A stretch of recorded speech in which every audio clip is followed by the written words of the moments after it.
இந்த அம்மா நாய் தன்னுடைய குட்டியை கொண்டு போய் குழிக்குள்ள போட்டுருது. அந்த குழியிலேருந்து மேலே வர அந்த குட்டி எவ்வளவோ ட்ரை பண்ணாலும் அதை பார்த்தா கோவமான இங்கே அம்மா நாய் அதை பார்த்து ரொம்பவே குறைக்குது. அப்புறம் அந்த குட்டியை அந்த குழிக்குள்ளேயே வச்சுட்டு அந்த குட்டிக்கு மேலே கொஞ்சம் இலைகளை போட்டு உணவு கிடைக்குமான்னு காட்டுக்குள்ளே பார்க்க அந்த அம்மா நாய் கிளம்பிடுச்சு.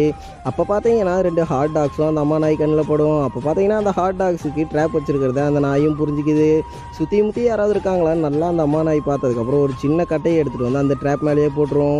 2 ஹாட் டாக்ஸையும் எடுக்கும்போது என்னமோ சவுண்டு கேட்குறதுன்னு அந்த நாய் பார்க்கும்போது ஒரு பன்னிக்குட்டி நிற்கும். அந்த பன்னிக்குட்டியோட குட்டிக்கு ரொம்பவே பசியாக இருக்கிறத உணர்ந்துக்கிட்ட அந்த அம்மா நாயும் தாங்கிட்டு இருக்கிற 2 ஹாட் டாக்ஸில் ஒரு ஹாட் டாக்ஸை கொண்டு போய் அந்த பன்னிக்கிட்ட கொடுக்கும். அப்புறம் இன்னொரு ஹாட் டாக்ஸை எடுத்துகிட்டு போய் தன்னுடைய குழந்தைகிட்ட தரலான்ட்டு போயிட்டு இருக்கும்போது 2 மனுஷங்க அந்த நாயை துரத்த ஆரம்பிச்சிருவாங்க. அப்புறம் இடையில அந்த பன்னிக்குட்டி வந்து அதுக்கு செஞ்ச உதவியை மறக்காமல் இவங்க 2 பேர்த்தையும் முட்டலான்னு சொல்லிட்டு அவங்க 2 பேர்த்தையும் ஓட ஓட இந்த பன்னிக்குட்டி முட்டிகிட்டு இருக்கோம். அப்போ பார்த்தீங்கன்னா அந்த குழியிலேருந்து அந்த சின்ன டாக்கும் மேலே ஏறி வந்து ஒரு பாம்பு கிட்ட மாட்டிக்குது. நெக்ஸ்ட்